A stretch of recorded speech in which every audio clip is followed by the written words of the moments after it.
Semua, di video kali ini saya akan berbagi tentang berita Morgan Stanley beberapa waktu lalu yang memutuskan untuk melakukan underweight terhadap Indonesia. Nah, apa artinya? Nah, kalau rekomendasi dari Morgan Stanley ini mungkin agak berbeda sama rekomendasi yang kita dengar dari sekuritas. Kalau sekuritas kan buy atau sell. Kalau Morgan Stanley ini overweight atau underweight gitu ya. Nah, kenapa berbeda? Sama kalau dia katakan underweight, memang dampak ke pasar modal Indonesia itu seperti apa gitu. Nah, ini berita CNBC di tanggal 13 Juni 2024. Alasan Morgan Stanley turunkan peringkat saham RI jadi underweight gitu ya. Yang kalau saya ringkas, underweight artinya alokasi perusahaan Indonesia dalam portofolio pasar Asia dan negara berkembang milik mereka akan dikurangi. Penyebabnya tren pelemahan nilai tukar dan kekhawatiran rasio hutang APBN meningkat 50%. Nah, pada waktu itu memang dolarnya di kepala 16.000, bahkan 16.3, 16.4 gitu. Nah, pada saat yang sama di masa-masa transisi, ada yang mengatakan gitu ya, dari sumber yang kayaknya tidak jelas juga, mengatakan di era Prabowo ini karena makan siang gratis, hutang APBN akan dia naikkan menjadi 50%. Nah, di Pak Jokowi sekarang mungkin around 35 sampai 40 gitu. Nah, jadi peningkatannya dari 35-40 ke 50%. Nah, dua hal ini menjadi penyebab pada waktu itu marketnya agak panik gitu ya. Jadi terjadi penurunan pada IHSG, nilai tukar mata uang, dan juga obligasi rupiah. Berita tersebut langsung dibantah. Kalau nggak salah 1-2 hari setelahnya, dia ngasih taunya Minggu kalau nggak salah, atau Sabtu. Terus hari Seninnya itu langsung ada pertemuan tim ekonomi Pak Prabowo dengan Ibu Sri Mulyani. Langsung mereka bahas tentang rencana anggaran tahun 2025, karena 2025 masih disusun pemerintahan sekarang. Kemudian mereka juga mengklarifikasi bahwa hutangnya tidak akan naik sampai 50% dari PDB. Kemudian program makan siang gratis yang dikatakan bisa sampai 400T sehingga menguras APBN segala macam, diklarifikasi hanya 71 triliun di 2025. Nah, sehingga dengan adanya program baru tersebut, ditambah dengan penyesuaian kiri kanan, defisit APBN adalah di bawah 3% atau sesuai dengan batasan dalam undang-undang. Nah, jadi memang kelihatannya ada yang ingin bikin keributan, nah, bikin apa? Bikin kondisi tidak stabil. Kan baru-baru ini kita tahu kan Pak Prabowo sedang dirawat dan kayaknya sudah sembuh gitu ya. Tapi pada masa-masa itu ya kelihatannya ada yang memanfaatkan situasi itu untuk menciptakan ketidakpastian. Ya, tapi memang sih di dalam eh, dunia politik penuh dengan orang-orang seperti itu. Nah, terlepas daripada rumornya benar atau salah, memang kenyataannya rupiah 16.300, 16.400-an. Penyebabnya ya sebagian karena mungkin rumor itu, sebagian memang suku bunga Amerika yang tinggi dan belum jelas akan turun, itu menyebabkan nilai tukar dolar menguat terhadap mata uang seluruh dunia gitu. Nah, kombinasi dari dua hal tersebut membuat si Morgan Stanley melakukan underweight gitu ya. Underweight itu kan kayak turunkan bobot, kayak olahraga, kayak mau kurusin badan gitu loh. Kenapa bukan sell aja gitu?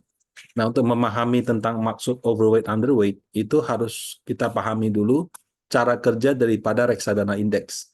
Nah, saya gunakan contoh IDX 30. Kebetulan di Panin Asset Management juga ada Panin IDX 30.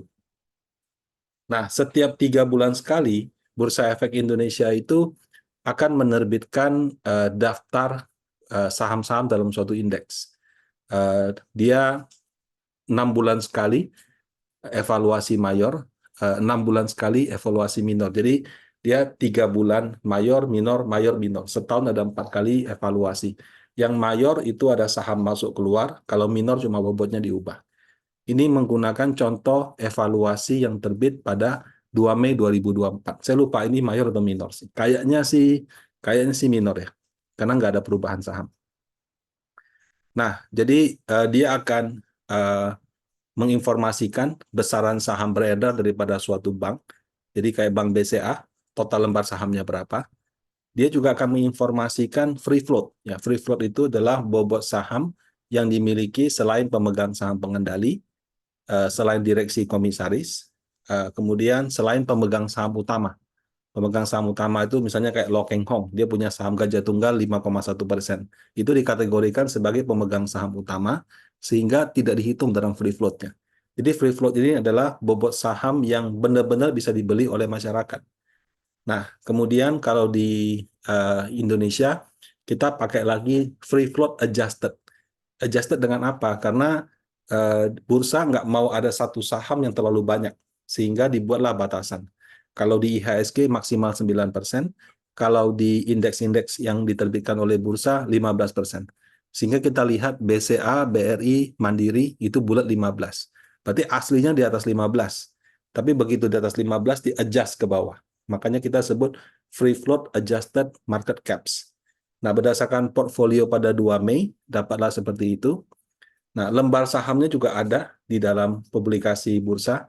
Tinggal kalikan harga saham dengan itu, kita bisa menghitung bobotnya setiap hari. Ini bobot per tanggal 2 Mei, nanti 3 Mei beda lagi, 4 Mei beda lagi.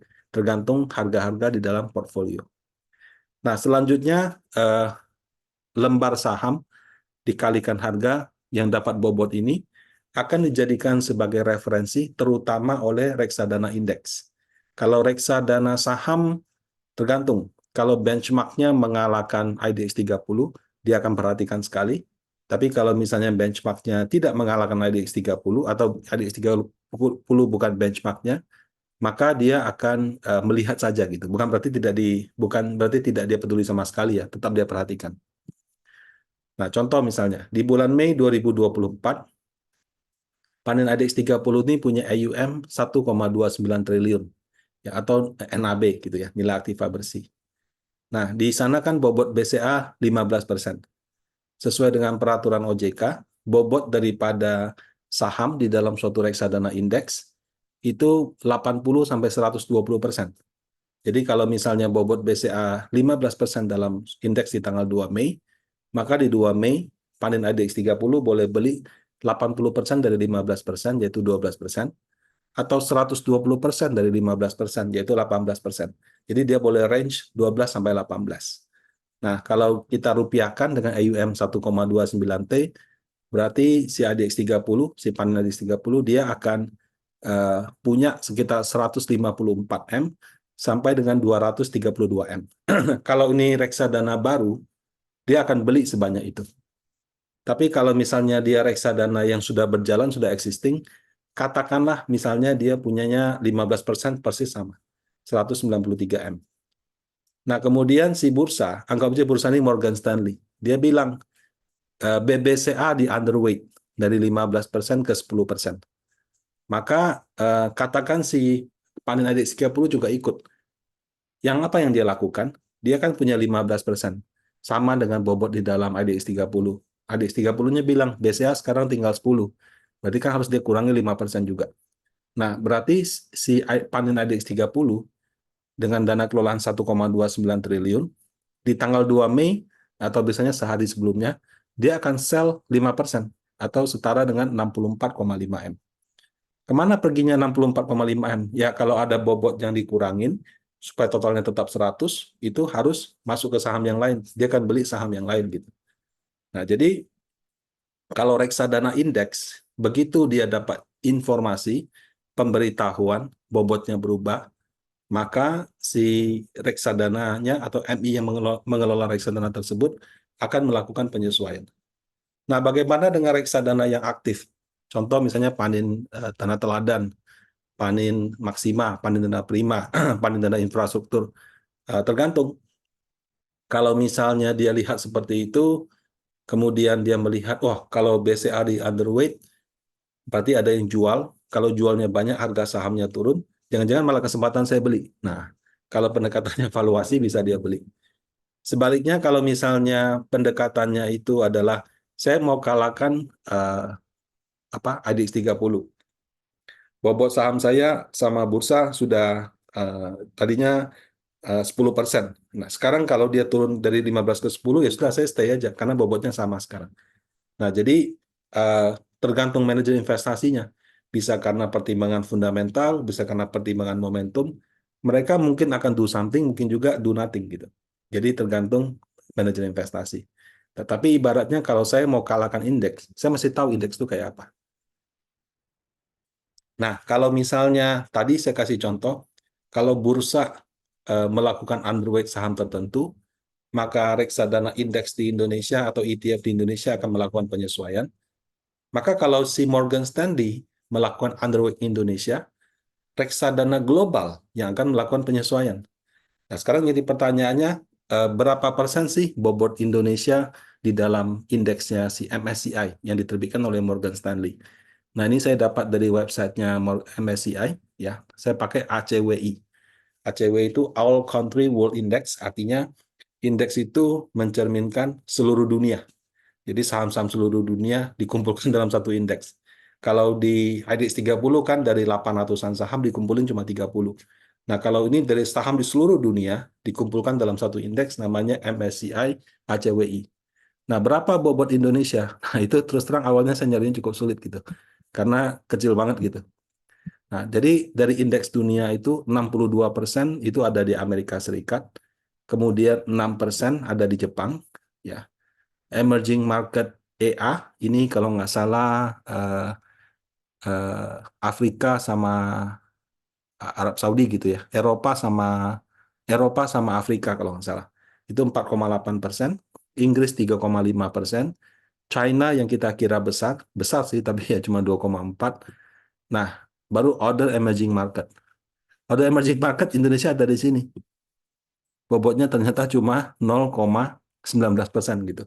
Jadi kalau apa tadi BCA 15% daripada IDX 30, Indonesia itu cuma 0,19% dari MSCI. Nah, yang jadi pertanyaan gitu, eh, kalau dia cuma 0,19%, kenapa bermasalah? Ya tadi itu saya katakan kan, kalau sistemnya menggunakan pembobotan seperti ini, rekomendasi atau saran lah dari Morgan Stanley itu cuma ada 3 macam: overweight, neutral, underweight ya. Overweight itu artinya bobotnya ditambah. Artinya misalnya Indonesia overweight, tadinya 0,19 jadi 0,2. Neutral sama, underweight berarti 0,19 misalnya jadi 0,16. Jadi memang dia punya rekomendasi itu untuk fund manager, bukan untuk pembeli penjual saham. Jadi memang dia namanya berbeda. Nah, kalau misalkan tadi BBCA di underweight, sahamnya mungkin pindah ke Telkom, pindah ke Astra, pindah ke BRI. Kalau di dalam Morgan Stanley, Indonesianya di underweight, pindah ke negara lain. Nah, kalau cuma 0,19% memang masalahnya kenapa? Nah, karena di publikasi yang sama, diinformasikan bahwa MSCI ACWI ini digunakan mengkombinasikan 47 daripada bursa saham di seluruh dunia, terdiri dari 23 negara maju sama 24 negara berkembang, dan kira-kira mencerminkan 99% dari investable global equity market. Jadi saham-saham yang kalau saya ibaratnya investor asing, saya mau masuk Indonesia, saya nggak ngerti Indonesia secara detail, saya ikut aja Morgan Stanley. Jadi dia bilang berapa saham, saya ikut aja gitu. Nah, ini menjadi acuan dari 4,6 triliun reksadana. Ya, dia tidak sebut sih, entah aktif, entah pasif ya. Jadi benchmark bagi yang menjadikan MSCI ACWMI ini kira-kira dipakai oleh 4,6 triliun US dollar fund di seluruh dunia. Yang kalau kita rupiahkan sekitar hampir 75.000 triliun. Besar nggak? Besar sekali Bapak Ibu. Kalau bursa saham Indonesia kayak BCA kan 1000 T. Ya. Berarti ada 75 BCA di situ. Jadi ini benar-benar sangat-sangat raksasa gitu ya. Nah, kalau ada 75.000 triliun yang menggunakan indeks MSCI ini menjadi acuan, let's say di underweight dari 0,19 ke 0,18. Maka kan akan turun 0,01%. Kecil kan? Lah 0,01%. Oh iya, 0,01% dikalikan 75.000 triliun itu 7,5 triliun. Jadi kalau misalkan di underweight 0,1% aja, maka kira-kira itu asing akan net sell 7,5 triliun. Gitu. Nah, kalau misalnya itu terjadi dalam satu hari, ya itu luar biasa besar. Kan sekarang kalau net sell paling berapa ratus miliar. Kalau ada transaksi besar baru triliunan, tapi rata-rata ratusan miliar. Nah, jadi bayangkan kalau 0,01% itu net sell 7,5 T. Kalau plus ya net buy 7,5 T. Dalam 1 tahun ya bisa net buy 10-15 T aja udah bagus kan. Karena kalau saham memang tidak sebesar obligasi gitu. Nah, jadi ketika Morgan Stanley mengatakan underweight saham Indonesia, maka bobot Indonesia di dalam MSCI World Index akan berkurang. Reksadana, ETF, fund, atau apapun pengelolaan bentuknya gitu ya, yang menjadikan MSCI ACWMI ini sebagai acuan, akan ikut, atau most likely akan ikut. Nah, sehingga akan terjadi net sell. Nah, ini baru si MSCI ACWMI. Belum lagi misalnya yang lain kayak FTSE, ya. Bisa juga ada reksadana, atau kalau di luar negeri, nggak semua namanya mutual fund, ada juga namanya unit trust. Dia itu nggak cuma maksudnya bisa aja dia tidak menjadikan ini sebagai benchmark, tapi dia perhatikan sehingga dia lakukan pengurangan juga gitu. Ya, jadi dampaknya kira-kira seperti itu. Nah, berdasarkan publikasi lebih lanjut dari MSCI, khusus MSCI Indonesia itu dia ada 22 saham. Kalau dicek di FunFacts-nya, MSCI Indonesia Index gitu. Jadi kalau IDX 30 saham dari 800-an saham di bursa, MSCI Indonesia itu hanya ambil 22 saham. Saya kurang jelas ya, apakah 22 saham ini adalah sama dengan yang di MSCI ACWMI itu. Tapi kalau seandainya sama, maka net buy net sell itu mungkin akan terkonsentrasi pada 22 saham ini. Sebenarnya kalau kita lihat kayak BCA bobotnya hampir 30%, BRI 16%, Bank Mandiri 11%, Telkom 7%, dan seterusnya gitu. Nah, jadi seperti ini. Jadi indeks MSCI ini suka tidak suka menjadi acuan bagi banyak reksadana ataupun pengelolaan dana global. Kalau dia overweight akan menggerakkan dana asing masuk dalam jumlah besar. Sebaliknya kalau dia underweight juga akan terjadi hal yang sama. Ya, tapi kalau kita sudah lama di bursa saham Indonesia, naik turunnya harga itu kadang-kadang tidak semata-mata dari asing net buy apa net sell juga. Ya kadang-kadang sudah naik banyak, valuasinya sudah mahal, ya mereka butuh alasan untuk jual. Kalau nanti misalnya sudah turun banyak alasannya valuasinya sudah murah, jadi ada alasan lagi untuk masuk. Jadi kira-kira seperti itu membaca informasi overweight atau underweight daripada asing. Nah, perlu diperhatikan juga kadang-kadang kalau misalnya infonya orang sudah tahu, marketnya sudah mendahului. Ketika dia sudah menjadi informasi, orang sudah selesai sell, harganya murah, bisa aja di saat itu malah orang masuk. Nah, demikian sharing saya kali ini.